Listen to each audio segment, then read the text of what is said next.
அனைவருக்கும் வணக்கம். சுயஜாதகங்களின் அடிப்படையில் குருவால் நிகழக்கூடிய யோகங்களை பற்றி இந்த பதிவில் பார்க்க போகிறோம். ஜோதிடத்தின் அடிப்படையில் 100% சுபகிரகமாக குரு வர இருக்கப்படுகிறார். குரு ஒருவர் தான் வாழ்க்கையில் முக்கியமான 2 முக்கிய காரகங்களை வைத்திருக்கிறார். இல்லற வாழ்க்கையை நடத்துவதற்கான பொருள் செல்வத்தையும் இல்லற வாழ்க்கையின் மகிழ்ச்சியை வெளிப்படுத்தக்கூடிய குழந்தை செல்வத்தையும் குரு தான் வைத்திருக்கிறார். இந்த ரெண்டுமே இல்லறத்திற்கு முக்கியமான 2 முக்கிய காரகங்கள். அப்போ மனித வாழ்க்கையில் 90% ஜாதகர் இல்லற வாழ்க்கையில் மட்டும்தான் இருக்கிறோம். அந்த இல்லற வாழ்க்கையில் மிக முக்கிய யோக பலன்களை கொடுக்கக்கூடிய முக்கிய காரகர் குரு. அதனால தான் ஜோதிடத்தில் ஜோதிடம்னு இல்லை, எப்போ யார் அப்பாயின்மெண்ட், எப்போ ஒரு கன்சல்டேஷன் வந்தாலும் குரு கடாட்சம் இருக்கா, குருவோட தொடர்பு இருக்கிறதா, குரு தசை நடக்கப் போகிறதா அல்லது குரு காலங்கள் வரப்போகிறதான்ற கேள்வி கேட்கறதுக்கான முக்கியமான காரகமே இந்த குரு என்பது மனித வாழ்க்கைக்கு, அதாவது இல்லற வாழ்க்கைக்கு முக்கியமான காரகங்களை வைத்திருக்கிறார். இப்படிப்பட்ட குரு பகவான் சில முக்கிய யோகங்களை நிகழ்த்துகிறார். அதாவது குருவோட எந்த கிரகம் இணைந்தாலும் சரி, எந்த கிரகம் பார்வை பெற்றாலும், குரு பார்வையை பெற்றாலும் அந்த கிரகங்கள் யோகங்களை நிகழ்த்தும். அந்த கிரகங்கள் எப்படிப்பட்ட யோகங்களை நிகழ்த்தும்னா, குரு பகவான் என்பவர் சுபர் என்பதனால் எதிர இருக்கக்கூடிய அந்த இணைவோ பார்வையோ பெற்ற கிரகம் அந்த கிரக காரக வாயிலாகவும் அந்த கிரகத்தினுடைய ஆதிபத்திய காரகங்களின் வாயிலாகவும் ஜாதகரை கௌரவப்படுத்தும், ஜாதகரை அதில் தன்னிறைவு பெற்ற நபராக மாற்றி சமூகத்தில் முக்கிய நபராக மாற்றிடும். அதனால தான் குருவோட தொடர்பை பெறுவது கிரகங்கள் யோகம். குருவோட இணைவு பார்வையில் கிரகங்கள் இருப்பது யோகங்களை கிரியேட் பண்ணும். அப்படி குருவோடு இணைவு பார்வையில் இருக்கக்கூடிய கிரகங்கள் நிகழ்த்தக்கூடிய யோகங்களை இந்த பதிவில் தெளிவாக பார்க்கலாம். இது எல்லா லக்னத்திற்குமே பொருந்தும். இப்போ உதாரணத்துக்கு ரிஷப லக்னம், துலாம் லக்னத்திலாம் பிறந்தவர் குருன்னா அவயோகமாச்சே, இதெல்லாம் இது பொருந்துமானா எந்த லக்னத்தில் பிறந்திருந்தாலும் இந்த இணைவு பார்வையின் வெளிப்பாடாய் ஜாதகர் சில நல்ல பலன்களை அனுபவிப்பீர்கள். அப்படிப்பட்ட நல்ல பலன்கள் ஒவ்வொரு குருவால் நிகழும் யோகங்களை பார்க்கலாம். அதற்கு முன்பு நாம் எப்பொழுதுமே வீடியோவில் வெளிப்படுத்தக்கூடிய ஒரு செயல், எந்த ஒரு சூழ்நிலையிலும் ஒரு மனித வாழ்க்கை என்பது பிறரோடு ஒப்பிடுவது ஏற்புடையதல்ல. ஏனென்றால் ஒவ்வொரு மனிதனும் தசாபுத்திகளின் அடிப்படையில் தான் பலனை அனுபவிக்கிறார். ஒரு ஜாதகர் யோக மகாதசையில் பயணப்பட்டார்னா அவருடைய வாழ்க்கைகளில் வெற்றிகள் மிக எளிதில் கிடைச்சிரும். பெரிய வியூகமோ பெரிய முயற்சியோ பண்ண வேண்டாம், சமூகத்தில் ஒரு கௌரவ பெயர் புகழ் அங்கீகாரம் பொருளாதாரம்லாம் கிடைச்சிரும். அதே ஒரு ஜாதகர் அவயோக மகாதசையில் பயணப்படுறாருன்னா எத்தனை வியூகம் எத்தனை திறமைகளை பிரயோகப்படுத்தினாலும் தோல்விகள் தான் இருக்கும். ஒரு இடத்துல தங்கி நிற்கக்கூடிய சூழல் தான் இருக்கும். இது எத்தகைய செல்வந்தருக்கு மகன் மகளாக பிறந்தாலும் இது அனுபவிச்சு தான் ஆகணும். அப்போ விதியின் அடிப்படையில் தசாபுத்திகள் தான் ஒரு மனிதனுடைய வாழ்க்கையில் அறிவு, திராணி, பணம், பொருளாதாரம், செல்வாக்குகளை தீர்மானிப்பதனால் ஒவ்வொரு மனிதனும் முக்கியத்துவம் வாய்ந்தவர். ஒவ்வொரு மனிதனும் பூமியில் பிறந்ததற்கு முக்கிய பங்கு இருப்பதனால் ஒவ்வொரு மனிதனும் முக்கியமான மனிதர் தான். ஒருவேளை யோக மகாதசையில் பயணப்படுறீங்கன்னா எல்லோரிடமும் ஏற்றத்தாழ்வில்லாத மனநிலைமையோடு இருக்கும் பொழுது எதிர்கால இறுதியில் நித்தியங்கள் கிடைக்கிறது. நேரடியாக பதிவுக்கு போயிடலாம். முதல்ல குருவால நிகழக்கூடிய சூரியன்லேருந்து ஆரம்பிச்சுக்கலாம். குரு ப்ளஸ் சூரியன் சுயஜாதகத்தில் குருவோட இணைவோ, குரு சூரியன் இணைவு, பார்வை அல்லது பரிவர்த்தனையும் உண்டு. பரிவர்த்தனை இது மூன்றும் குருவோட சூரியன் இணைஞ்சிருந்தாலும் சரி, பார்வை பெற்றிருந்தாலும் சரி, பரிவர்த்தனை இந்த இணைவு பார்வை இருந்தால் மட்டும் ஒரு 15 டிகிரியில் இருக்கும் பொழுது சிறப்பாக செயல்படுது. 30 டிகிரி வரை இருக்கலாம், முன்பின் 15 டிகிரிகள் யோகமாக செயல்படும். அப்போ குருவோட யார் ஜாதகத்தில் குரு சூரியன் இணைவு பார்வை பரிவர்த்தனை இருக்கோ இவர்களுக்கெல்லாம் குருவால சிவராஜ யோகம் என்ற ஒரு முக்கியமான யோகம் உருவாகிறது. இந்த சிவராஜ யோகம் என்னத்தை தரும்? இந்த குரு பிளஸ் சூரியனால நிகழக்கூடிய சிவராஜ யோகம் எதை தருகிறது? சூரியன் என்பவர் அரசனையும் அரசாங்கத்தையும் ஆளுமையையும் நிர்வாகத்தையும் குறிக்கக்கூடிய ஒரு கிரகம். எதையுமே தன்னம்பிக்கையோடு செய்யக்கூடிய ஒரு ஆத்ம காரகனாக, தந்தைக்காரகனாக சூரியன் வரையறுக்கப்படுகிறார். அப்போ இந்த சிவராஜ யோகம் கொண்ட ஜாதகர் சமூகத்தில் கண்டிப்பாக பெரும்பாலான நபர், குரு என்பது ஒரு அட்மினிஸ்ட்ரேஷன், அதாவது ஒரு பொதுவான காரகத்தில் ஆன்மீகத்தையும் இறை நம்பிக்கையும் நேர்மை பண்புகளையும் ஆலோசனையையும் இந்த குரு வைத்திருக்கிறார். இப்படிப்பட்ட குரு சூரியன் சிவராஜ யோகம் இருக்குன்னா பெரும்பாலும் அரசாங்கங்களிலே உயர்மட்ட பதவிகளில் இருக்கக்கூடியவருக்கு இந்த குரு சூரியன் இருக்கும். சொந்தமாக தொழில் செய்து தன்னிச்சையாக தொழிலிலே பெரும் வெற்றியை பெறக்கூடியவருக்கு இந்த சிவராஜ யோகம் இருக்கும். அதன் அடுத்தபடியில் பெரிய நிறுவனங்களில், பன்னாட்டு நிறுவனங்களில், அது பெரிய பெரிய பிரான்ச்சைஸ் இருக்கக்கூடிய நிறுவனங்களில் வேலை செய்யக்கூடிய உயர்மட்ட அதிகாரிகளுக்கு இந்த குரு சூரியன் இருக்கும். இந்த குரு சூரிய தொடர்பு கொண்டவர் எப்பொழுதுமே எந்த இடத்திலும் சரியான ஆலோசனை கூடக்கூடிய, அதனால நிறைய அமைச்சர்களுடைய ஜாதகங்களையும் ஒரு நிறுவனத்தை அமைச்சரை எடுத்துக்க வேண்டாம், அரசியலில் கிட்டத்தட்ட கம்மியான ஒரு மெம்பர்ஸ் தான் வருவாங்க. ஒரு 1000க்குள்ளே இந்தியாவுக்குள்ளே சுருக்கிடலாம். இதுபோல் பெரிய பெரிய முக்கிய அமைச்சர் அமைவுகள்லாம். ஆனால் இந்த அமைவு இருக்கிறவர்கள் அதிகாரிகளாகவும் ஆலோசனை கொடுக்கக்கூடிய அதிகாரிகள், ஆலோசனை கொடுக்கக்கூடிய நபர்கள், ஒரு நிறுவனத்தை ஒரு நல்ல நிலைக்கு கொண்டு செல்லக்கூடிய அந்த உந்துதலை கொடுக்கக்கூடிய நபர்கள்லாம் இந்த சிவராஜ யோகத்தோடு இருப்பார். அப்போ இந்த சிவராஜ யோகம் கொண்டவர் எந்த நிலையில் பிறந்திருந்தாலும் இந்த காம்பினேஷனில் இந்த குரு சூரியன் இந்த காம்பினேஷன் உங்கள் ஜாதகத்திலிருந்து எந்த நிலையில் பிறந்திருந்தாலும் உங்களை சமூகத்தில் ஒரு உயர்மட்ட அதிகார பதவிகளுக்கு கொண்டு போய் தீர்த்தே தீரும். தொழில் பண்ணால் நீங்கள் தான் அந்த தொழிலில் ஒரு மிகவும் முக்கியமான நபராக மாற்றும். இதற்கு ஒரு விதி இருக்குது. இது எப்படி இருக்கணும்? இந்த குரு சூரிய இணைவானது முக்கியமாக சில இடங்களில் நடக்கணும். வலுவிழந்து நடக்கக்கூடாது. இந்த இடத்தில் குரு சூரிய நிகழ்வு நடந்தால் அது வலு இல்லை. அதுபோல் இந்த இடத்தில் குரு சூரிய வலு நடந்தாலும் அது பெரிய வலு இல்லை. இந்த இடத்தில் குரு சூரிய தொடர்போடு இந்த நிகழ்வு நடந்தாலும் வலு இல்லை. மற்றபடி இந்த 3 இடங்களை தவிர, கும்பமனை கூட விசேஷமான யோகமனை, இந்த 3 இடங்களை தவிர எங்கு வேண்டுமானாலும் இந்த குரு சூரிய இணைவு இருக்கலாம், குரு சூரிய தொடர்புகள். ஆனால் இந்த 3 இடத்தில் இருந்தால் பெரிதாக வேலை செய்யாது. பெரிதாக வேலை செய்வது இந்த 3 இடங்கள் இல்லை. மற்றபடி எங்கே இந்த குரு சூரிய தொடர்புகள் இருந்தாலும் அந்த ஜாதகருக்கு சிவராஜ யோகம் உருவாகும். இந்த சிவராஜ யோகத்தினுடைய வெளிப்பாடாய் எங்கு சென்றாலும் அதிகாரம், கௌரவம், உயர் அங்கீகார அமைவுகள், தொழிலில் வல்லவராக மாற்றும்.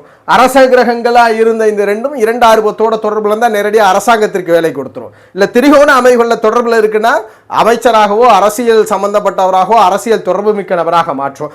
மற்றபடி இந்த அரச கிரகங்கள் 2 ஆர்வத்தோடு சரத்திலோ சிரத்திலோ தொடர்பு கொண்டு இருக்கும் பொழுது சில நேரங்களில் லக்ன ரீதியில் அந்த அரசாங்க வேலைக்கு சாதகமாக இல்லை என்றால் உயர்மட்ட பன்னாட்டு நிறுவனங்களில் பெரிய ஆலோசனை கொண்ட நபர்கள். அப்போ உயர் மனிதர்களை இந்த சிவராஜ யோகம் படைக்கும்.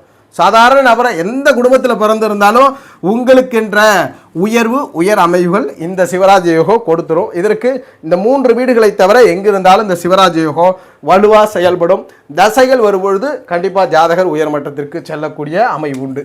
அதுபோல் இந்த குரு சந்திர தொடர்பு, ஜாதகத்தில் குரு சந்திர தொடர்பு, குரு சந்திரம் இதை எப்படி சொல்லலாம்னா குரு சந்திர யோகம்னு சொல்லலாம், இல்லை கஜகேசரி யோகம்னு சொல்லலாம். சந்திரன் என்பவர் தாயை குறிக்கக்கூடிய காரக கிரகம், அதுபோல் மனதை குறிக்கக்கூடிய காரக கிரகம். அதுபோல் இந்த குரு சந்திரன் இணைவு பார்வை இருப்பது ஒரு 15 டிகிரிகளுக்குள்ள இருந்தால் எப்பயுமே நல்லது. அதுபோல் பரிவர்த்தனையில் இருந்தாலும் இந்த குரு சந்திர யோகம் இது என்ன பண்ணுன்னா, இந்த குரு சந்திரனுடைய தொடர்பு ஜாதகருக்கு மன உறுதியை முதல்ல கொடுக்கும். Very confident person.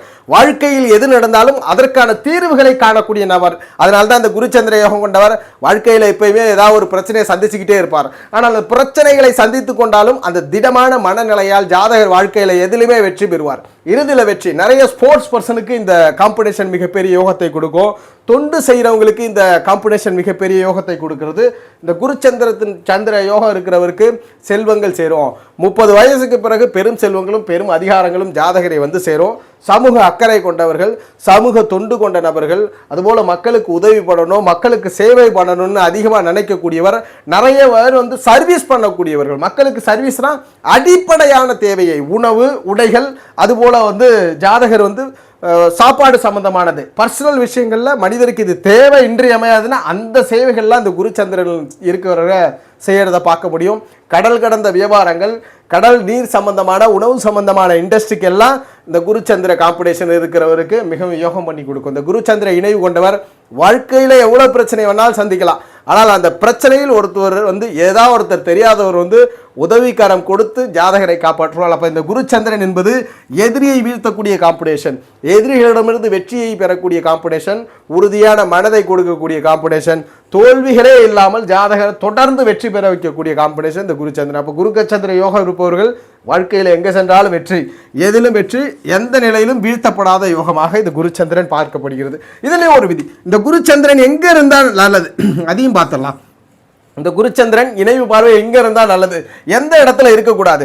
இந்த இடத்தில் குருச்சந்திர இணைவு யோகங்கள் நடந்தா அது பெரிய விசேஷம் அல்ல, பெரிய அதிர்ஷ்டம் அல்ல. அதுபோல் இந்த இடத்தில் குருச்சந்திரனுடைய தொடர்பு நிகழ்ந்தால் பெரிய அதிர்ஷ்டம் அல்ல, பெரும் யோகங்கள் அல்ல. இந்த 2 வீட்டை தவிர, இந்த 2 இடங்களை தவிர வேற எங்க நடந்தாலும் இந்த குருச்சந்திர யோகம் கண்டிப்பா வலுவா இருக்குன்னு அர்த்தம். இந்த 2 இடங்களிலே குருச்சந்திர யோகம் இருப்பது யோகமான அமைவு அல்ல. இதுதான் குருச்சந்திர யோகம். இதைத்தான் கஜகேசரி யோகம் என்று சொல்கிறோம். இந்த கஜகேசரி யோகம் ஜாதகரை வாழ்க்கையில் தோல்வி அடையாத நபராக மாற்றுகிறது. அடுத்து குருவால நிகழக்கூடிய யோகம். குருவால அடுத்த யோகம் என்ன பார்க்க போறோம்னா, குருவோடு செவ்வாய். குருவோடு செவ்வாய் இது ரொம்ப முக்கியமான யோகம். குரு சந்திரனை போல் குரு செவ்வாயும் ஒரு முக்கியமான யோகம். இந்த குரு செவ்வாய் இணைவு பார்வை எப்பொழுதுமே ஒரு 15 டிகிரியில் இருக்கிறது மிகப்பெரிய நன்மை. பரிவர்த்தனை குருவோட இணைஞ்சிருந்தாலும் பார்வையில் இருந்தாலும் பரிவர்த்தனை இருந்தாலும் இங்கு குருமங்கள யோகம் உருவாகும். குருமங்கள யோகம் என்ன பண்ணும் அப்படின்னா, செவ்வாய் என்பவர் வேகத்தை குடிக்கக்கூடியவர், போரை கொடுக்கக்கூடியவர். முக்கியமாக யூனிஃபார்ம் சர்வீஸ் என்பது எப்படி சந்திரன் அடிப்படையான மக்களுடைய தேவையை பூர்த்தி பண்ணுகிறதோ அதுபோல் அடிப்படை பாதுகாப்புகளை உறுதி செய்வது செவ்வாய். எந்த இடத்துல ஒரு மனிதனுக்கு பாதுகாப்பு தேவையோ அந்த இடத்துல செவ்வாய் இருக்கும். உடல் ரீதியாக ஏதாவது பிரச்சனை வந்ததுன்னா உடனடியாக அந்த ஃபர்ஸ்ட் எய்ட் கொடுக்கக்கூடிய மருத்துவரிடமிருந்து மருத்துவர் முதல் காவலர்கள் வரை எந்த இடத்துல போனாலும் யூனிஃபார்ம் போட்டு சர்வீஸ் பண்ணுறாங்க. இவங்க இல்லைன்னா மக்களுடைய இயக்கம் தடைபடும் அப்படின்ற அத்தனை நபரையும் இந்த செவ்வாய் தான் குறிக்கும். செவ்வாய் வேகத்தை குறித்தாலும் சண்டை சச்சரவுகள் வம்புகளை குறித்தாலும் நேர்மையான நிறைய பலனை இந்த செவ்வாய் தான் வச்சிருக்கு. ஒரு மனிதனை பாதுகாப்பாக எங்கும் அழைத்து செல்வது இந்த செவ்வாய் தான். உதாரணத்திற்கு வாகன ஓட்டிகளும் செவ்வாயிலே அடங்குவார்கள். என்னதான் சந்திரன் இருந்தாலும் டிரான்ஸ்போர்ட்ல வந்துடும். ஆனால் அடிப்படையான இந்த பப்ளிக் சர்வீஸ் பண்ணக்கூடிய பப்ளிக் டிரான்ஸ்போர்ட்டாக இருக்கட்டும், ரயில்வே டிபார்ட்மெண்ட்ஸாக இருக்கட்டும், எல்லாமே இந்த செவ்வாய்க்கு அடங்கும். ஐஏஎஸ் ஐபிஎஸ் போன்ற யூனிஃபார்ம் சர்வீஸ் கார்ட்ஸாக இருக்கட்டும், ஈவன் இந்த செவ்வாயோடு சனி தொடர்பு இருக்கிறவங்க தான் ஒரு வீட்டை பாதுகாக்கக்கூடிய செக்யூரிட்டியாக கூட இருக்கிறது. அப்போ ஒரு மனிதன் பயமின்றி சமூகத்தில் நடமாடுவதை உறுதிப்படுத்துறது இந்த செவ்வாய் தான். அதனால செவ்வாய்க்கு ரொம்ப முக்கியமான பங்கு உண்டு. ஆனால் இதே செவ்வாய் தான் ரவுடிகளையும் உருவாக்குறது, கொலகாரங்களையும் உருவாக்குறது. அது ஒரு முறை இருக்க இந்த குருவோடு செவ்வாய் இந்த குருமங்கள யோகம் உருவாகும். இந்த குருமங்கள யோகம் என்ன பண்ணும்? சமூகத்தில் ஒரு உயர்மட்ட மனிதரை உருவாக்கும். எப்படிப்பட்ட மனிதர்கள்? ஒரு பெரிய அதிகாரிகளை உருவாக்கும். யூனிஃபார்ம் சர்வீசஸில் உயர்நிலையில் இருக்கக்கூடியவர்கள். அது எந்த விதமான யூனிஃபார்ம் சர்வீசஸாக இருந்தாலும், மருத்துவத்துறையும் இதில் சந்திரன் சுக்கிரன் செயல்பட்டாலும் இந்த குருமங்கள யோகத்தில் உயர்மட்ட பதவிகள் இருக்க மருத்துவத்துறை அதிகாரிகள், ஐஏஎஸ் ஐபிஎஸ் ஆஃபீஸராக இருக்கிறவங்களுக்கு இந்த காம்படிஷன் மிகவும் அதிகமாக இருக்கும்.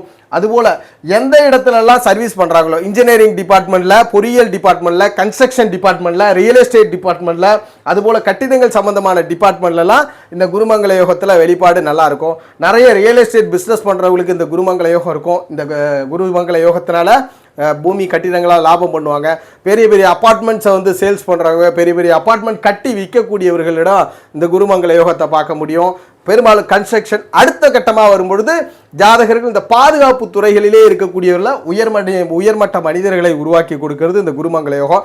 அடுத்தது அடிப்படையான கன்ஸ்ட்ரக்ஷனுக்கு தேவையான மெட்டீரியல், ஒரு சிமெண்ட் சம்பந்தமானதாக இருக்கட்டும், இல்லை கம்பி ஸ்டீல் சம்பந்தமாக இருக்கும், கட்டிடத்திற்கு எது தேவைனாலும் அதுக்கு இந்த குருமங்கள யோகம் இருக்கிறவர்கள் அதில் ஒரு உறுதுணையாக இருப்பாங்க. மற்றொரு முக்கியமான அமைப்பு இங்கே வந்து விவசாயம் என்பது சந்திர தொடர்பு என்றாலும் இந்த குருமங்கள யோகம் இருப்பவர்கள் விவசாயம் சார்ந்த பொருட்கள் வைத்திருக்கிறது, வாகனங்கள் வைத்திருப்பது, அதன் மூலியமாக பிஸ்னஸ் பண்ணுறதெல்லாம் இந்த குருமங்கள யோகத்தில் இருக்கும். அதுபோல் இந்தியன் ஏர்ஃபோர்ஸில் வரக்கூடிய ஏர்ஃபோர்ஸாக இருக்கட்டும், நேவியாக இருக்கட்டும், ஆர்மியாக இருக்கட்டும், இந்த மிலிட்டரி ஃபோர்ஸ் முழுவதுமே இந்த குருமங்கள யோகத்தினுடைய கட்டுப்பாடு. அப்போ இந்த குருமங்கள யோகம் கொண்டவர் மக்களுக்கு முக்கியமான மனிதராக இருப்பார். இவர் ஏதேனும் ஒரு வகையில் சக மனிதனை பாதுகாக்கக்கூடிய மனிதனாகவும் சக மனிதனுக்கு தேவையான முக்கிய அரணை செய்து தரக்கூடிய மனிதராக இந்த குருமங்கள யோகம் உருவாக்கும். அப்போ இந்த குருமங்கள யோகம் கொண்டவருக்கு இத்தனை துறைகளில் ஏதாவது ஒரு துறையில் இந்த பிறவியில் அவர் முக்கியமான மனிதராக மாற்றி உயர்நிலையில் கொண்டு போவோம். அப்போ இந்த குருமங்கள யோகம் நிறைய பேருக்கு வேலை செய்யும். ஆனால் இந்த குருமங்கள யோகத்தால் பெரிய இடத்துக்கு போக முடியாது. எந்தெந்த இடத்துல இருக்கக்கூடாது இந்த குருமங்கள யோகம் எங்கெங்கு உருவானால் பெரிய அதிர்ஷ்டங்களை கொடுக்கறதில்லை அப்படின்னும் பொழுது இந்த குருமங்கள யோகமானது இந்த இடத்துல, அதாவது மிதுனத்திலையும் கன்னியிலையும் இந்த குருமங்கள யோகம் உருவாகக்கூடாது. இந்த மிதுன கன்னியை தவிர வேற எங்கே வேணாலும் உருவாகலாம். மிதுனத்திலையும் கன்னியிலையும் மட்டும் இந்த குருமங்கள யோகம் இருக்குன்னா பெரிதாக யோகங்கள் செய்வதில்லை, பெரிதாக யோகம் இல்லை, ஜாதகருக்கு சிரமம் கொடுக்கும். மற்றபடி இந்த குருமங்கள யோகம் என்பது மிக உயரிய நிலையை கொண்டு போய் கொடுக்கும். குருவால் நிகழக்கூடிய ரொம்ப முக்கியமான யோகம் இந்த குருமங்கள யோகம். இந்த வேகத்தையும் இந்த குரு செவ்வாயால் கொடுக்கக்கூடிய அந்த வேக கோபத்தை நேர்மையான வழிக்கு இந்த குரு பார்வை கொண்டு போகும். நேர்மையான நபராக குரு கொண்டு போயிடும். இந்த குரு இல்லை என்றால் அந்த செவ்வாய் என்பது வேகத்தையும் துடிப்பையும் தவறாக பயன்படுத்தும். அப்போ குரு செவ்வாய் என்பது நேர்மையாக மக்களுக்கு சர்வீஸ் பண்ணக்கூடிய மனிதர்களை உருவாக்குறது. அடுத்த யோகம் குருவோட ராகு இணைவது, ராகு பார்வை பெறுவது. குருவோடு ராகு இணைவு பார்வை பெறுவதை நாம் குரு சண்டால யோகம்னு சொல்கிறோம். இந்த குருவோட இணைவு பார்வை பரிவர்த்தனை அடையாது, குருவோடு இணைவு பார்வை ஒரு 15 டிகிரியில் இருக்கணும். இந்த குருவோடு இணைவு பார்வை 15 டிகிரியில் இருக்குன்னா இந்த குரு ராகுவோட வெளிப்பாடு குருச்சண்டால யோகத்தை கொடுக்கும். குருச்சண்டால யோகம்னா என்ன? ராகு என்பவர் திருப்தியற்றவர், எதையுமே வேண்டும் என்ற ஆவலுக்கு கொடுக்கக்கூடியவர். சக மனிதர் என்ன கொடுத்தாலும் ஜாதகருக்கு திருப்தி இருக்காது. அதனால தான் ராகு தான் ஒரு மனிதரை மிக ஷார்ட்டஸ்ட் டைமில் உயரிய நிலைக்கு கொண்டு போகின்ற விதி. இதனால தான் என்ன, ராகுக்கு ஒரு இடத்துல திருப்தியே இருக்காது, வேண்டும் என்ற ஆகல் இருக்கும். அதை இன்னும் எளிதில் நம்ம புரிஞ்சுக்கணுன்ற மாதிரி தான் இந்த ராகுவோட தலையாக, அதாவது பாம்பினுடைய தலையாக ராகுவை வரைய இருக்கிறார்கள். அப்போ ராகு என்பது திருப்தி இல்லாதது, ஆவல் கொண்டது, அடங்காத ஒரு கிரகம். அப்படிப்பட்ட அந்த ராகு குருவோட இருக்கும்பொழுது என்ன பண்ணும்? சுப கிரகமான குரு, இங்கே குரு கொஞ்சம் பாதிக்கப்படுவார். எனினும் இந்த குரு ராகுவோட இருக்கும் பொழுது குருச்சண்டால யோகம் கொடுத்து அத்தனை விஷயங்களும் நேர்மையாக இருக்கும், வேகங்கள் நேர்மையாக இருக்கும், நல்ல காம்படிஷன், சமூகத்தில் எதையுமே தவறாக செய்யக்கூடியவர். ஆனால் மிக உயரமாக வளரக்கூடியவர், நேர்மையான பண்புகளோடு வளர்ச்சியை சந்திக்கக்கூடியவர். ஒரு உதாரணத்துக்கு சொல்லணும்னா, ராகு என்பது ஒரு அக்ரஸனான கிரகம்னா பிறரை அழிக்காமல் வளர்ச்சியை கொடுக்கும். அதாவது இந்த சூது, சில விஷயங்கள், இந்த 1 ரூபா கொடுத்தா 100 ரூபா கொடுக்கறது, 10 ரூபா கொடுத்தா 50 ரூபா கொடுத்துறது, மக்களை ஏமாத்துறது இல்லாமல் ஒரு செயலை செய்தால் அது மிக உரிய. ஒரு உதாரணத்துக்கு சொல்லணும்னா, வேகம், ஃப்ளைட்டுன்றது ரொம்ப வேகமாக பயணப்படக்கூடியது, ஆனால் அதில் சேஃப்டியோடு தான் பயணம் இருக்கிறதுக்கு அதுக்கான பிரின்சிபல் இருக்குது. அந்த வேகத்தை நேர்மையாக இந்த குரு ராகு கொடுக்கும். வேகம் என்பது நேர்மையாக இருக்குமே தவிர, அதுதான் இந்த குருச்சண்டால யோகம். இதன் வெளிப்பாடு குருச்சண்டால யோகம் இருக்கிறவங்க ராகுதசை நடந்தால் நல்லாயிருக்கும், ஆனால் குருதசை நல்லா இருக்காது. குருதசை ராகு அளவுக்கு நல்லா இருக்காது, குரு வலுவை பொறுத்து குறைந்த வலுவோடு இருக்கும். அப்போ குருச்சண்டால யோகம் என்பது ராகுனுடைய வேகத்தை நேர்மையாக கொண்டு போகும், ஆதிபத்திய பலன்களை முழுவதுமாக கொடுக்கும். இது எங்கே நிகழலாம் அப்படின்னா, குரு வலுவிழந்து மட்டும் நிகழக்கூடாது, மகர வீட்டில் நிகழக்கூடாது. மற்றபடி பகை வீடான இங்கே கூட இருக்கலாம், ரிஷபம் இதில் துலாத்தில் கூட இருக்கலாம். இந்த மகரமனையில் மட்டும் இந்த குருச்சண்டால யோகம் சாதகமாக வேலை செய்வது அல்ல. அதுபோல குருவோட சனி இணைவதை எப்படி பார்க்கலாம்? குருவோட சனி இணைவு எந்த ஜாதகத்திலாவது இந்த குரு சனி இருக்குது, இந்த குரு சனி இணைவோ பார்வையோ பரிவர்த்தனம், இதில் இணைவு பார்வை வந்து ஒரு 15 டிகிரிக்குள்ளே குருவும் சனியும் உங்கள் ஜாதகத்தில் இணைஞ்சிருக்கு, இல்லை பார்வையில் இருக்குது, இல்லை உங்கள் ஜாதகத்தில் குருவும் சனியும் பரிவர்த்தனையில் இருக்குன்னா இது எப்படிப்பட்ட பலனை கொடுக்கும்? இந்த குரு சனி கர்மக்காரகர், ஜீவ கர்ம யோகம் என்று இதுக்கு ஒரு யோகம் உண்டு. சில பேர் இதை வந்து ஒரு தோஷமாக சொன்னாலும் கூட இதில் நல்ல பலன்கள் தான் அதிகமாக இருக்குது. இந்த காம்பினேஷன் இருப்போம் என்ன இருக்குது? சனி என்பவர் பொறுமையான கிரகம், அதுபோல் எதுவுமே விவரங்கள் அறியாத கிரகம், கடின உழைப்பை மட்டும் உணர செய்யக்கூடிய கிரகம்.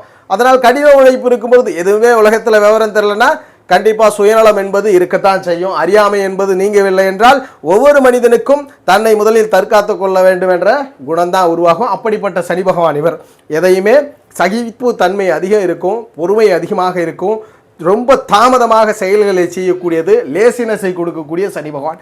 இப்படிப்பட்ட சனி பகவானோடு குரு இணையும் பொழுது இந்த ஜீவகர்ம யோகம் உருவாகிறது. இந்த ஜீவகர்ம யோகம் என்ன பண்ணுன்னா, பெரிய ஆன்மீகவாதிகள் அத்தனை பேருக்குமே அந்த குரு சனி தொடர்பு. நாம் எங்கே இருக்கிறோம், எதனால் இந்த பூமியில் பிறப்பெடுத்திருக்கிறோம், பிரபஞ்சத்தில் என்ன இருக்கிறது, ஒளிசக்தி என்ன, இருள் சக்தி என்ன என்ற தெளிவை கொடுக்கும். உறுதியான ஆன்மீக மனிதர்கள் அத்தனை பேருக்குமே இந்த குரு சனி தொடர்பு இருக்கும். நேர்மையான மனிதர்கள் அத்தனை பேருக்குமே குரு சனி தொடர்பு இருக்கும். 40 வருடங்கள் கொள்கைகளை பிடித்து கொண்டு கொள்கைக்காக கடுமையாக போராடக்கூடியவருக்கு இந்த குரு சனி தொடர்பு இருக்கும். எவர் ஒருவர் நேர்மையாக போராடுகிறாரோ, எவர் ஒருவர் தான் கொள்கை எத்தனை தடை வந்தாலும் அந்த கொள்கைக்கு பின்வாங்காமல் தொடர்ந்து போராடுறாரோ அவருக்குலாம் அந்த குருச்சனி தொடர்பு இருக்கும். குருச்சனி தொடர்பு இருப்பவர்கள் எல்லாம் நேர்மையான மனிதராக இருப்பார்கள், ஆன்மீகத்தை உண்மையாக உணர்ந்த நபராக இருப்பார்கள், கொண்ட கொள்கைக்கு போராடுவது மட்டுமில்லாமல் தன் கடமையை சரிவர செய்யக்கூடியவர்கள், தன் தொழிலை சரிவர செய்யக்கூடியவர்கள். நிறைய தொழிலதிபர்களுக்கு இந்த குருச்சனி தொடர்பு இருக்கும். சஸ்டைன், அதாவது ரிலையபிலிட்டியான அந்த கன்சிஸ்டன்சியான லாபத்தை பெறக்கூடியவர். 100 ரூபாய் எனக்கு லாபம் வேண்டாம், 10 ரூபாய் லாபம் போதும், அதை 10 மனிதர்களிடமிருந்து நான் 100 ரூபாயை பெற்றுக்கொள்கிறேன் என்று அந்த வலுவான ஒரு ஸ்டாட்டிக்ஸான பிஸ்னஸை செய்யக்கூடியவர், உறுதியான பிஸ்னஸை செய்யக்கூடியவர், விடாமுயற்சி கொண்ட ஜாதகர், வளைந்து கொடுக்காத ஜாதகர்கள், எப்பொழுதுமே நேர்மை பண்பு அதிகமாக இருக்கும். அப்போ இந்த குரு சனி தொடர்புன்றது ரொம்ப விசேஷமான யோகா அமைப்பு. இது ஆதிபத்திய பலனில் நேர்மையான மனிதராக உருவாக்கும். ஒரு உதாரணத்துக்கு லக்னத்தில் இருந்துச்சுன்னா ஜாதகர் நேர்மையான பண்பு, 10ஆம் இடத்துல இருந்தால் தொழிலுக்கு இப்படி வளைந்து கொடுக்காத நபராக இருப்பார், 9ஆம் இடத்துல இருந்தால் தான தர்ம சிந்தனைகளில் இருப்பார். எனினும் இது ஆன்மீகவாதிகளையும் நேர்மையான மனிதர்களையும் உயர்கொள்கை கொண்டவர்களையும் கடின உழைப்பாளிகளையும் கொடுக்கக்கூடிய மிக முக்கிய யோகம் தான் இந்த ஜீவகர்ம யோகம். இது வந்து குரு சனி இணைவு. இதை தவறாகவும் சொல்லலாம், முன்னோர்கள் செய்த பாவம் இருக்கு, தர்மம் இருக்குன்னு, அதெல்லாம் கிடையவே கிடையாது. ஜாதகர் கஷ்டப்பட்டு வாழ்க்கையில் முன்னேறணும். மனிதர்களாக பிறந்தாலே ஜோதிடர்கிட்ட வரும்போதே வாழ்க்கையில் கஷ்டமே படாமல் ஏதாவது முன்னேற மாதிரி யோகம் இருக்குமான்னு தான் கேட்கறது உண்டு. ஆனால் அந்த குருச்சனி யோகம் முதல் பகுதியில் கஷ்டத்தை கொடுத்து பிற்பகுதி யோகம். அந்த கஷ்டம்ன்றதுனால பாவன்னு எடுத்துக்க வேண்டாம். இந்த குருச்சனி இணைவு மிகவும் யோகமான ஒரு இணைவு. இது எங்கே இருக்கலாம்? இதுலேயும் ஒரு விதி உண்டு. இது எந்த இடத்துல இருக்கக்கூடாது, அது ரொம்ப முக்கியம். இந்த குருச்சனி யோகம், இந்த குருச்சனி இணைவு இந்த சிம்மத்தில் இருந்தால் அந்த அளவுக்கு பெருசாக பண்ணுறதில்ல. ஏதாவது சில தடைகளை கொடுத்து கொடுத்து ஜாதகருக்கு அந்த அதீத உச்சத்தை கொடுக்க போகிறதில்ல. அதீத உச்சத்தில் குறைந்தபட்ச தடையை இந்த காம்பினேஷனில் கொடுக்குது. அதுபோல் விருச்சகத்தில் சிம்மம் விருச்சகம் இந்த 2 இடத்துல மட்டும் இந்த குருசனி அந்த அளவுக்கு பெருசாக பெர்ஃபார்ம் பண்ணாது. மற்றபடி எல்லா இடங்கள்லையுமே இது யோகமாக செயல்படும். அதுபோல் குரு புதன் இணைவு, இந்த குரு புதன் இது வாழ்க்கையில் ஒரு ஜாதகத்தில் குருவும் புதனும் உங்கள் ஜாதகத்தில் இணைஞ்சிருக்கு, இல்லை பார்வையில் இருக்குது, அது கிட்டத்தட்ட ஒரு 15 டிகிரியில் இருக்குது அப்படின்னா இது முக்கியமான இந்த குரு புதன் இணைவு யோகம் உருவாகிறது. இதனுடைய வெளிப்பாடு என்னென்னா ஒரு சரஸ்வதி யோகம்னு கூட வச்சுக்கலாம். ஏன்னா புதன் என்பவர் புத்திக்காரகர். நிறைய இடங்களில் அறிவை, திறமையும் வியூகத்திறனையும் கொடுக்கக்கூடியது தான் இந்த புதன். அப்படிப்பட்ட குரு புதன் இணைவதை சரஸ்வதி யோகமாக எடுத்துக்கலாம். இது எப்போ நிகழும்னா உங்கள் ஜாதகத்தில் குருவும் புதனும் இணைவோ பார்வையோ ஒரு 15 டிகிரியில் நிகழும்பொழுது அல்லது பரிவர்த்தனை படும்பொழுது இந்த யோகம் உருவாகும். இதனால என்னென்னலாம் கிடைக்கும்? புதன் என்பவர் முதலில் புதன் எதை கொடுக்குறாருன்னா புத்தி சாதுரியத்தை, அதாவது கல்வி அல்ல, கல்வி அறிவை சொல்லவில்லை. ஜாதகருக்கு இடம்பொருள் ஏவல் அறிந்து எங்கு எதை செய்ய வேண்டும் என்ற வியூகத்திறனையும் சரியான இடத்தில் சம்யோஜித புத்தி என்று சொல்லக்கூடிய எந்த இடத்தில் இந்த செயலை செய்ய வேண்டும் என்ற அந்த அறிவு திறனை, கற்பனை திறனை, நினைவாற்றலை, கற்றுக்கொள்ளும் திறனை கொடுக்கக்கூடிய ஒரு புதன். அதனால தான் வணிகம் வியாபாரத்திற்கு புதன் ரொம்ப முக்கியம். அதனால தான் வைசிய கிரகம்னு புதனை சொல்கிறோம். வணிகத்திற்கும் வியாபாரத்திற்கும் பங்கு சந்தை சம்பந்தமானது, இல்லை வெளிநாடு இம்போர்ட் எக்ஸ்போர்ட், எங்கெல்லாம் கமிஷன் பேசஸில் ஒரு நிகழ்வு இருக்கிறதோ, எங்கெல்லாம் அறிவை சார்ந்து ஒரு தொழில் நடக்கிறதோ அத்தனைக்கு இந்த புதன் தான் காரணம். படிப்பு இல்லை. எந்த ஒரு பிஸ்னஸ் மேனுமே மெஜாரிட்டியாக 60% பெரிய படிப்பு படித்தவர்கள் கிடையாது. காரணம், இந்த புதன் என்பது நினைவாற்றலையும் கற்பனை திறனையும் எளிதில் கிரகிக்கக்கூடிய ஒரு திறனை தான் கொடுக்கிறது. கல்வியை 4ஆம் இடம் கொடுக்கிறது. அந்த வகையில் இந்த புதன் பகவான் குருவோட இணைகிறார். இந்த புதன் பகவான் குருவோட இணைகிறார். இந்த குருவோட இணைவதை சரஸ்வதி யோகம்ன்ற. எதிலும் நேர்மை, எங்கும் நேர்மை, வியாபாரத்தில் ஒரு கண்ணியம், கற்றுக்கொண்டு எந்த தொழில் செஞ்சாலும் அந்த தொழிலில் ஜாதகர் நேர்மையான நபர், தொழிலே பெரும் வெற்றி பெறுவது, தொழிலிலே பெரும் பணங்களை சம்பாதிப்பது, கல்வியை வைத்து கல்விகளினால் பெரிய சம்பாத்தியம் பண்ணுறது, பிறருக்கு போதனை செய்வதனால் பெரிய சம்பாத்தியம் பண்ணுறது. இப்போ நவீன காலங்களில் இருக்கக்கூடிய இன்ஃபர்மேஷன் டெக்னாலஜி டிபார்ட்மெண்ட்டாக இருக்கட்டும், சாஃப்ட்வேர்ஸாக இருக்கட்டும், இல்லை ரொபோட்டிக் சம்பந்தமான விஷயங்களாக இருக்கட்டும், ஏஐ டெக்னாலஜியாக இருக்கட்டும், இதுபோல் புது புது கண்டுபிடிப்புகளை ஜாதகர், அதுபோல கணிதம் சம்பந்தமான தொடர்புகளுக்கெல்லாம் இந்த புதன் முக்கியம். குருவோடு இருக்கும்பொழுது இதெல்லாம் பெரிய மனிதரா ஜாதகரை மாற்றுது. இதெல்லாம் பெரிய மனிதர், நேர்மையான மனிதர். ஏன்னா புதன் எப்பயுமே ஒரு அறிவை தவறாக பயன்படுத்தக்கூடாது, தவறாக பயன்படுத்தக்கூடும். நிறைய இடங்கள்ல புத்தி சாமர்த்தியத்தை வைத்து கொண்டு அறிந்த நபர் அறியாத நபரை இயலாத நபராக மாற்றி பணம் சம்பாதிப்பது தான் இப்போ பெரும்பாலும் கொடுக்கிறது. அது சனியோட தொடர்பில் இருக்கும்போது நிகழ்ந்துடும். ஆனால் இந்த குரு தொடர்பு இருக்கும்போது ரியாலிட்டியையும் அந்த நேர்மையையும் தனது தொழிலிலும் தனது வணிக யுத்திகளிலும் பயன்படுத்தி கான்ஸ்டன்டான லாபம் இருக்கும். பெரிய தொழிலதிபர்கள், பல தலைமுறைக்கு நிலைத்து இருக்கக்கூடிய தொழிலதிபர்களாக இந்த குருபுதன் தொடர்பு இருக்கும். அப்போ இந்த குருபுதன் சரஸ்வதி யோகம் என்பது மிகவும் விசேஷமான யோகம். இதில் மிகப்பெரிய வெற்றிகள் உண்டு. இது எங்கெங்கெல்லாம் பெரிதாக செயல்படுறதில்ல. விருச்சக வீட்டில் இது நிகழ்ந்தால் பெருசாக வெற்றி கொடுக்கறதில்ல. மேஷத்தில் நிகழ்ந்தாலும் பெரிதளவு இது சாதகமாக அமையறதில்ல. மற்றபடி எங்கே வேணாலும் இருக்கலாம். மேஷம் விருச்சகத்தை தவிர எங்கு நிகழ்ந்தாலும் இந்த யோகமானது நல்ல சிறப்பாக செயல்படுகிறது. இது குருபுதன் தொடர்பில் நிகழக்கூடிய யோகம். அடுத்து குருவால் நிகழக்கூடிய மற்றொரு யோகம், குருவால் நிகழக்கூடிய குரு பிளஸ் கேது, இந்த ரெண்டும் இணைந்து கொடுக்கக்கூடிய யோகம். இந்த குரு கேது இரண்டும் இணைந்து கொடுக்கக்கூடிய யோகம். இது உங்கள் ஜாதகத்தில் குருவோட கேது இணைஞ்சிருந்தாலும் சரி, கேதுவை குரு பார்த்துருந்தாலும் சரி, இந்த இணைவும் பார்வையும் ஒரு 15 டிகிரியில் இருக்குன்னா கண்டிப்பாக இந்த யோகத்தின் பேர் தான் கேல யோகம். குரு கேது இணைவு, இந்த காம்பினேஷனுடைய இணைவு பார்வையினுடைய யோகம் பேர் வந்து கேல யோகம். இந்த கேல யோகம் என்ன கொடுக்கும்? முதல்ல கேது எதை ஒரு ஜாதகருக்கு கொடுக்க கடமைப்படுகிறார் என்றால், முக்கியமான விஷயம் அனுபவத்தை கேது கொடுக்க கடமைப்படுகிறார். வாழ்க்கையை பற்றி புரியக்கூடிய ஞானத்தை கொடுக்கக்கூடியவர் கேது. ஞானக்காரகர் தான் கேது. பாம்பினுடைய வாளாக முன்னோர்கள் வரையறுக்கிறார்கள். ஏன் பாம்பினுடைய வாளாக வரையறுக்கணும்? தலையை ராகுவாக எதையும் எடுத்துக்கொள்ளும். எதையுமே எடுத்துக்கொள்ளாமல் எதுவுமே இல்லாமல் இந்த உலகில் தன் ஞானத்தை பெற்ற கிரகம் கேது. அதனால தான் அந்த இருட்டு கிடையாது, அது ஒரு செம்மையான இருட்டை குறிக்கக்கூடியவர் தான் கேது பகவான். அப்ப எதுவுமே இல்லாத ஞானம் பெற்ற கேது வாழ்க்கையில் எதை கொடுப்பார்னா ஆன்மீகத்தை கொடுப்பார், இறைபக்தியை கொடுப்பார், அதீதமான அறிவாற்றலை கொடுப்பார், கேள்வி ஞானத்தை கொடுப்பார், தன்னுள்ளே கற்பனை திறனை கொடுப்பார். அதுபோல் இந்த அமானுஷ்யன்னு எடுத்துக்கிட்டாலும் சரி, அதெல்லாம் சயின்டிஃபிக்காக ப்ரூஃப் பண்ண முடியலனால ஒரு மனிதனுடைய கனவுகளில் ஒரு முக்கியமான செயல்களை கண்டுபிடிப்பது அல்லது கற்பனையில் ஒரு முக்கியமான கண்டுபிடிப்புகளை நிகழ்த்துவது சயின்டிஸ்ட் ஆராய்ச்சியாளர்கள் புது இனோவேஷனை கொடுக்கக்கூடியவர்களுக்கு இந்த கேது முக்கியமாக வலுவாக இருக்கும். கேது கற்பனைக்கு அப்பாற்பட்ட பல பிரபஞ்ச ரகசியங்களை கற்றுக்கொள்ள உதவக்கூடிய ஒரு பிரபஞ்ச கிரகம். அதனால தான் கேது ஞானக்காரகர். அதனால தான் கேது அமர்ந்த பாவத்தில் வாழ்க்கையில் முதலில் தோல்வியை ஜாதகர் சந்திக்கிறார். தோல்வி கிடைச்சாதான் இந்த இடத்துல அனுபவம் கிடைக்கும், அனுபவம் கிடைச்சாதான் ஞானம் கிடைக்கும். அதனால தான் கேதுவை பார்த்து எல்லாரும் பயப்படுறது. இந்த கேது என்பவர் ஞானக்காரகர், அதை கொடுக்கக்கூடிய கிரகம். இப்படிப்பட்ட கேதுவோட குரு இணைஞ்சிடறார். இதை தான் நம்ம கேளைய போடுறோம். இது என்ன பண்ணும்? குரு தனக்காரகர், பணத்தை கொடுக்கக்கூடியவர், பொருளை கொடுக்கக்கூடியவர், சமூகத்தில் குழந்தை, பெயர், புகழ், கௌரவன்ற ரொம்ப முக்கியமான பலனை குரு கொடுக்க போகிறார். இப்போ இரண்டும் இணையும் போது ஞானமும் பொருளும் இணைந்தால் என்ன பண்ணும்? ஜாதகம் ரொம்ப நல்ல மனுஷன்.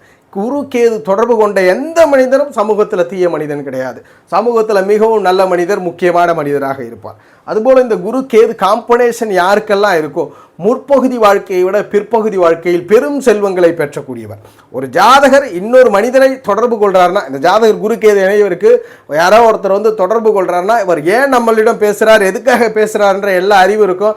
அவர் உங்களை ஏமாற்றினாலும் இந்த குரு கேது கொண்டவர் அவருடைய சூழ்நிலையை கருதி, அவருடைய சூழ்நிலையை அறிந்து தன்னிடம் இருக்கும் பணத்தை கொடுக்கக்கூடிய அளவுக்கு நல்ல மனிதர்கள், எல்லா விஷயங்களும் தெரிந்த மனிதர்கள், வாழ்க்கையை பற்றி புரிந்தல் மனிதர், ஆன்மீக சிந்தனை அதிகம் பெறுகிற நபர். இந்த காம்பினேஷன் நிறைய ஜாதகங்கள்ல இன்ஃபினிட்டி, கிட்டத்தட்ட ஒரு 100 ஜாதகருக்கு இந்த குரு கேது இருக்குன்னா அதில் 70% பேர் பெண் தெய்வங்களை அதிகமாக வழிபடக்கூடிய ஜாதகர்களாக இருப்பார்கள், ஆன்மீகத்தில் திளைத்த ஜாதகர்களாக இருப்பார்கள். பொருள் செல்வத்தை கொடுக்கிறது, அருள் செல்வத்தையும் கொடுக்கிறது. முற்பகுதி வாழ்க்கை கொஞ்சம் கஷ்டப்படுத்துது. முற்பகுதி வாழ்க்கை ஏன் கஷ்டப்படுத்துது? ஒரு ஜாதகருக்கு ஞானம் கிடைக்கணும்னா முதல்ல அனுபவம் கிடைக்கணும், அனுபவம் கிடைக்க வேண்டும் என்றால் தோல்வி கிடைக்க வேண்டும். இப்போ முற்பகுதி வாழ்க்கையை தோல்வி கொடுத்து அனுபவத்தை கொடுத்து ஞானத்தை கொடுக்குது. அதனால் இந்த காம்பினேஷன் 40 வயதிற்கு பிறகு மிகப்பெரிய யோகம், மிகப்பெரிய செல்வந்தர், மிகப்பெரிய ஞானவான், மிகப்பெரிய மத குருக்களை எல்லாம் இந்த காம்பினேஷன் உருவாக்கி கொடுக்கிறது. இது எங்க நிகழக்கூடாது அதையும் பார்த்துடலாம். குரு கேது இந்த காம்பினேஷன் இருக்குன்னா எந்தெந்த இடத்துல இருந்தால் கொஞ்சம் குறைந்த வலு, துலாத்தில இருந்தால் குறைந்த வலு. ரிஷபம் கூட காலபுருஷன் 2ஆம் வீடு, பொருட்செல்வத்தை கொடுக்கக்கூடிய வீடு, அங்க பிரச்சனை இல்லை. துலாத்தை தவிர எங்கு நிகழ்ந்தாலும் ஜாதகருக்கு மிகப்பெரிய வெற்றிகளை இந்த குருவனுடைய இணைவு, இந்த கேல யோகம் கொடுத்து விடுகிறது. அடுத்ததாக குருவால் நிகழக்கூடிய ஒரு முக்கியமான யோகம்னு எடுத்துக்கலாம், குருவும் சுக்கிரனும் இணைவதை.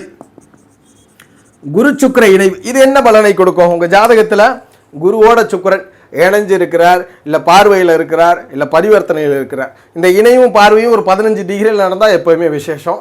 அப்போ இந்த குரு சுக்கிர இணைவு என்ன பண்ணும்? சுக்கிரன் முதல்ல எதை தராருன்னா, இவர் அசுவ குருவா வரையறுக்கப்படுகிறார். சிற்றின்ப வாழ்க்கையை கொடுக்கக்கூடியவர். இயலிசை நாடகங்கள் முதல் எந்த ஒரு நிலையிலும் தன் சுகத்தை இழக்காமல், சிற்றின்பம் என்பது இல்லற சுகத்திலும் அடங்கும், பொருள் சுகத்திலும் அடங்கும். ஒரு வசதியான பொருட்களை அனுபவிப்பது, லக்ஸூரியஸாக அனுபவிப்பது, வீடு வசதி வாய்ப்புகளை அனுபவிப்பது, ஆண் பெண் சுகங்களை அனுபவிப்பது, இதெல்லாம் இந்த சுக்கிரனுடைய காரகங்களில் வந்துடுது. அதுபோல் மகிழ்ச்சியும் என்டர்டைன்மெண்ட் மனநிலையும் சுக்கிரனுடைய காரகம். இப்படிப்பட்ட சுக்கிரனோடு தேவகுருவோடு, அதாவது அசுபகுருவோடு தேவகுரு இணைகிறார். இந்த தேவகுரு என்ன பண்ணுறாருன்னா ஆன்மீகத்தை கொடுக்கிறார், சமூகத்தில் கௌரவ பெயர் புகழை முக்கிறார். மகிழ்ச்சியை விட ரொம்ப முக்கியம் பொறுமையும் அமைதியும் இறை நம்பிக்கை என்ற சொல்லக்கூடியது குரு. அப்போ இந்த குரு சுக்கிர தொடர்பு இருக்குன்னா ஜாதகருக்கு பலன் எப்படி இருக்கும்? முதல் விஷயம், இந்த காம்பினேஷன் யாருக்கு இருந்தாலும் அவருடைய முற்பகுதி வாழ்க்கை ரொம்ப கடினமான வாழ்க்கை. எப்படி கடினம் இருக்கும்? சிற்றின்பத்தையும் முழுசாக அனுபவிக்க முடியாது. நிறைய பேர் இந்த காம்பினேஷன் லேட்டாக தான் திருமணம் நடக்கும். லேட்டானா அவர்களுக்கு 29 வயசுக்கு பிறகு தான் திருமணம். முற்பகுதி வாழ்க்கையில் நிறைய ஃபெயிலியர், அன்பு கிடைக்காது, நல்ல ஒரு அணுகுமுறை, இல்லற சுகத்தை அனுபவிக்க முடியாமல் லேட்டாக அனுபவிப்பார். பொருள் சுகங்களையும் அப்படி தான். 30 வயசுக்கு பிறகு மிகச்சிறந்த பொருளையும் மிகச்சிறந்த ஆன்மீக எண்ணத்தையும் பெற்றவர். இவர்களுக்கு இறை நம்பிக்கையை பற்றின புரிதலும் இருக்கும், இல்லற வாழ்க்கையை பற்றின புரிதலும் இருக்கும். 2 உலகத்தையும் தெரிந்து கொண்டவர். ஆனால் 2 உலகத்தையும் தெரிந்து கொள்வதற்காக முற்பகுதி போராடிய நபர்கள். ஆனால் இந்த காம்படிஷன் இருக்கிறவங்களுக்கு வாழ்க்கையில் செல்வங்களும் புகழும் பெயரும் பிற்பகுதியில் ஏற்படுது. பிற்பகுதி வாழ்க்கையில் பெரும் அதிர்ஷ்டத்தை இந்த குரு சுக்கிரன் கொடுக்கிறார். இது ரொம்ப யோகமான ஒரு அமைவு. ஆனால் இதில் முதல்ல ஃபெயிலியர், இல்லற முதல்ல ஃபெயிலியர், இறைநம்பிக்கை முதல்ல ஃபெயிலியர், 30க்கு பிறகுதான் யோகத்தை செய்கிறது. இது எங்க நிகழ்ந்தால் வந்து சாதகம் இல்லாமல் இருக்கு. இந்த குரு சுக்கிர தொடர்பு மகரத்தில் இருக்கும்போது பெரிய விசேஷத்தை கொடுக்கறது இல்லை. அதுபோல இங்கு மகரமனையிலும் சிம்மமனையிலும் பெரிய விசேஷம் கொடுக்கறதில்ல. மற்றபடி எங்கே நிகழ்ந்தாலும் நன்மை. சுக்கிர நீச நிலையிலிருந்து நிகழ்ந்தால் கூட நன்மை. மகர சிம்மத்தை தவிர இந்த காம்பினேஷன் எங்கே இருந்தாலும் மிகப்பெரிய யோக பலனை கொடுக்கறதுன்றதை உறுதிப்படுத்துகிறோம். இந்த பதிவில் குருவோடு இணைந்த கிரகங்கள் எப்படிப்பட்ட யோகத்தை தருகிறதுன்றதை பார்த்தோம். உங்கள் ஜாதகத்தில் இதை பொருத்தி பார்த்து நீங்கள் தெரிந்து கொள்ளலாம். ஜோதிட ரீதியான தகவல் அல்லது சுய ஜாதகம் சார்ந்த சந்தேகங்களுக்கு ஸ்க்ரீனில் தெரிகிற நம்பரை தொடர்பு கொள்ளுங்கள். வாழ்க வளமுடன். நன்றி.